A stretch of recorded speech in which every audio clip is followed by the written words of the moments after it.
Hello fellow Tyrants and welcome back to the channel.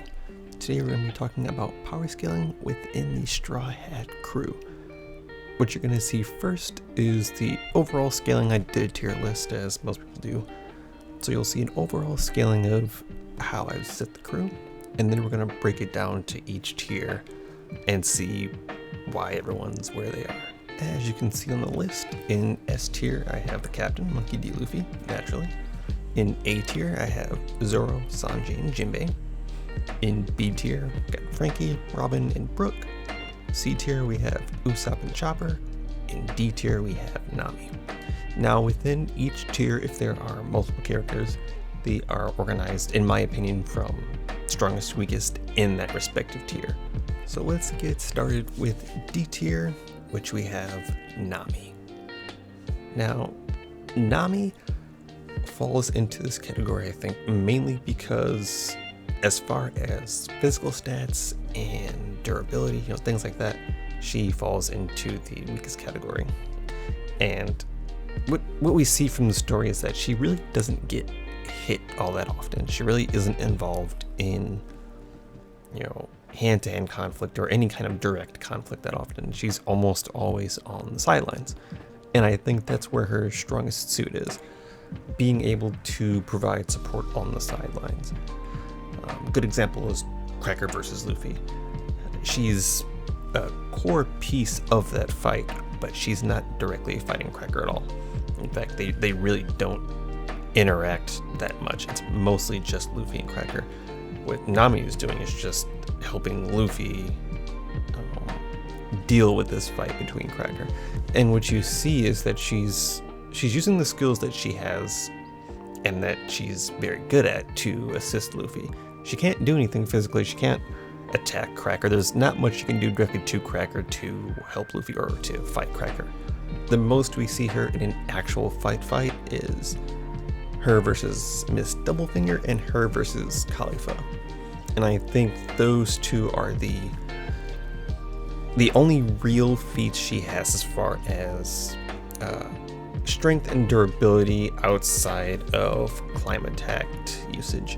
And I think that's why that's mainly why she falls into the D tier.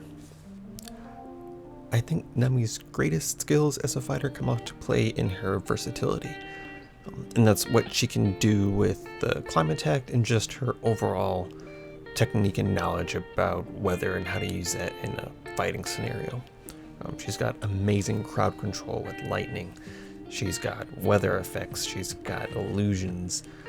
A lot of things that on their own don't necessarily make her a strong fighter, but combined with other elements and say other fighters are really powerful. When we see her in combat scenarios in arcs, it's very rare that she's alone. Like I mentioned, the two instances earlier in which she's actually had a fight, those are pretty much the only ones. And the Khalifa one is just mainly Sanji couldn't do that fight, so she had to go do it. Otherwise, I don't think she would have been in that scenario. And I also think it has something to do with the writing, in which Oda kind of keeps Nami from conflict intentionally. So that's not necessarily something that her character is. It's more of how she's written, that she just doesn't get into conflict. And ultimately that's what ends her in the D tier. And while this isn't necessarily merit for putting her in D tier, I do believe that any of the other Straw Hats could beat her in a one-on-one fight. I don't think that necessarily dictates your tier level, at least on this list, but I think that is important to say. And now we'll move up to C tier, starting with Chopper. Now, Chopper is a mixed bag of skill and strength. He's got a Zoan Double Fruit, which usually boasts enhanced physical strength, enhanced durability, things like that. And the one question I have that I don't necessarily have an answer to is, does Chopper's particular fruit, which is the human fruit, focus more on strength and durability, or does it focus more on intelligence? And how does that affect his fighting ability? Does he have as much enhanced physical strength as someone like Lucci or Jabra? Which I don't think he does. I think a lot of that strength comes from his natural reindeer form, so to speak, and the training within that. Over the course of the series, Chopper has gotten steadily better at combat scenarios, just being exposed to fights in general. He's been able to enhance his forms. He doesn't need the Rumble Ball for anything besides a Monster Point, and he can now control Monster Point. And those are all pretty big steps in his combat ability. And the biggest thing that holds Chopper back now, even though he has this combat experience, is that he's still young. He's still not the quickest thinker, not the quickest reactor in a fight. You'll see in a lot of scenarios, he's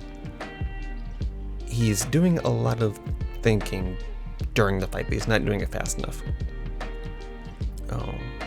And you see it a lot in the Kumadori fight, is that he's trying to analyze, trying to figure out what's going on here, but his enemy is not really giving him a lot of time to react to it. And he doesn't really have a lot of options as far as what he can do to stall for time or make time. And that's why he ends up taking the gamble and eating a lot of remote balls. And that brings out Monster Point. Monster Point is interesting in that it provides a lot of power for Chopper. But I don't know how well it works now that he has control over it. When he didn't have control, it seemed like it was a huge boost in raw physical power at the cost of your mental stability.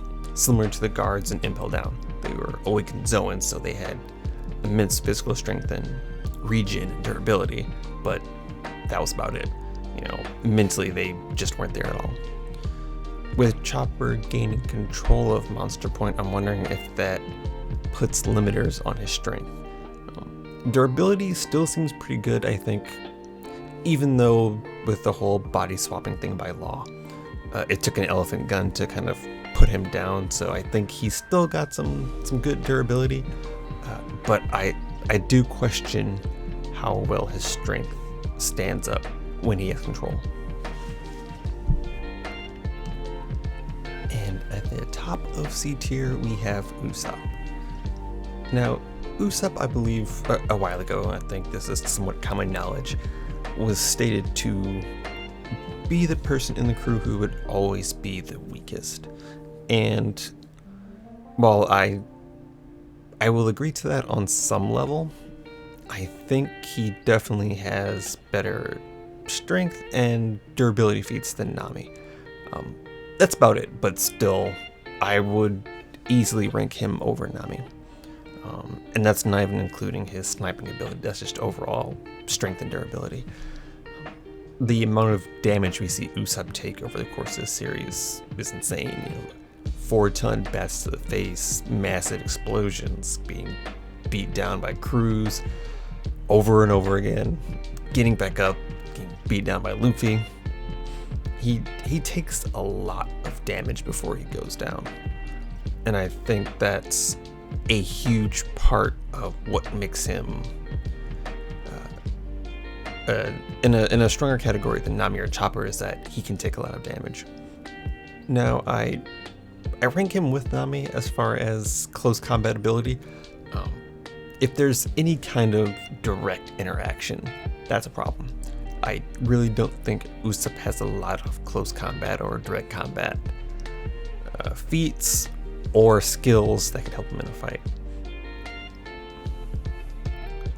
At most, I've seen Impact Dial, and while that's decent, I don't think that holds up in New World standards. Of course, Usopp's strongest ability is his sniping skill. At long range, he's unmatched.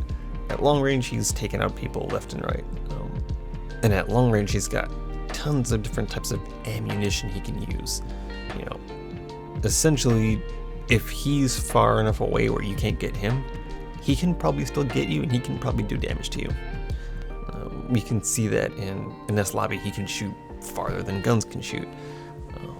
In Punk Hazard, he has the pop green that can essentially shoot everything and anything. All it has to do is eat it first. So the versatility of his shots are what really make him an excellent long-range fighter. And the other ability that he has that we haven't seen a lot of yet is observation hacking, and his ability to see essentially the aura of people over long distances.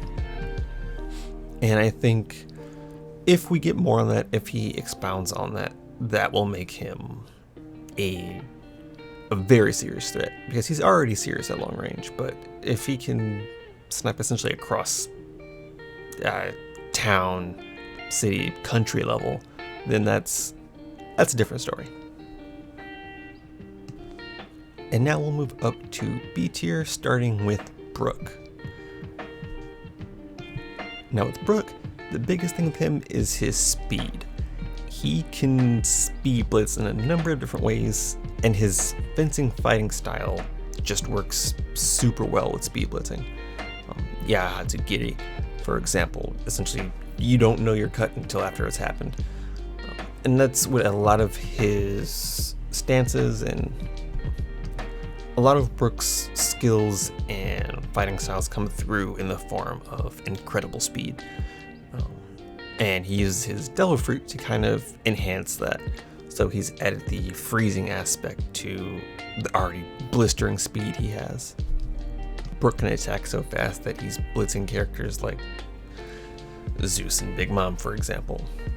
And I think that's a feat within itself that I think that does more to hype Brook than it does to bring down Big Mom, but that's a different story.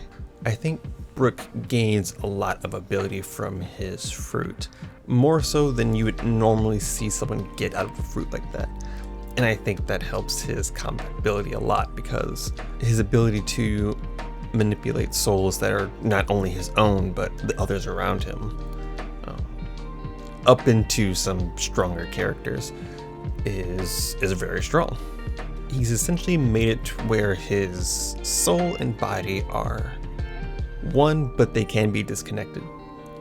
And we see that in Fisherman Island, in which like his head gets ripped off, or his head gets popped off, and he just puts it back on. So essentially his body exists as a medium for his soul, and that it doesn't necessarily need to be attached all at the same time. I think to some extent he still has to keep a connection to his body, but we see that he can essentially leave his body through his soul and explore that way. Being a skeleton, that does kind of weaken him, and I think if he takes significant damage, that kind of puts him out of the running, just because, and I know there's the milk gag, but if he gets hit sufficient enough to break bones, that kind of stops him entirely. Whereas other characters, they kind of walk through that. But just feats on his own, he was able to survive against Big Mom for a period of time. He definitely took a lot of damage, and he didn't win that fight, but he made it out of the other end, which is, I think, a huge feat for Brook.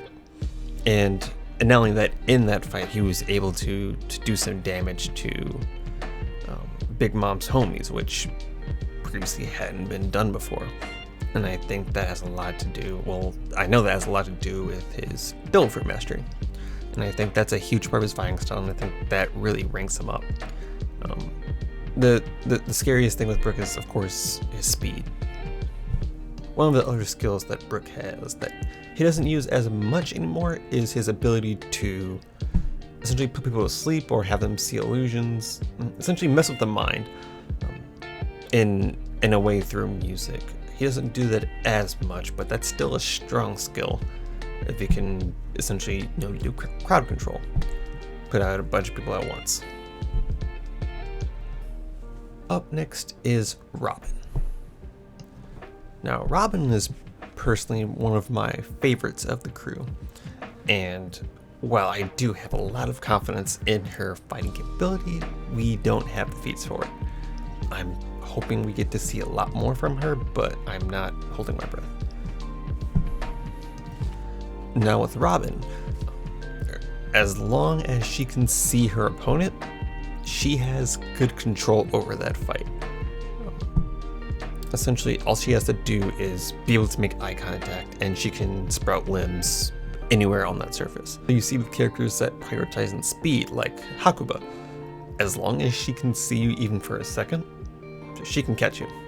And I think at that point, it falls more to physical strength and being able to break out of her clutch than it does anything else. If you can't break out of her clutch, then I think she's got you beat. And I think that's what'll keep her from essentially taking out stronger characters, is that even if she does happen to put them in a clutch, they can easily break out of it. And the thing that kind of holds her back is that her limbs all take damage and send it back to the main body. So if someone breaks an arm that she sprouted on them, she's gonna feel that, and that's not gonna be good. So I think that's why, like, she's not gonna put Kaido in a clutch, or else, he's gonna break all her limbs. And I think that also speaks to her durability, because she's using her own limbs, whether it be like an amalgamation of all of them in a giant size or just different versions. She's using her own limbs to attack. So if they take damage when she's slamming them against things, she's feeling all of that and taking all of that damage.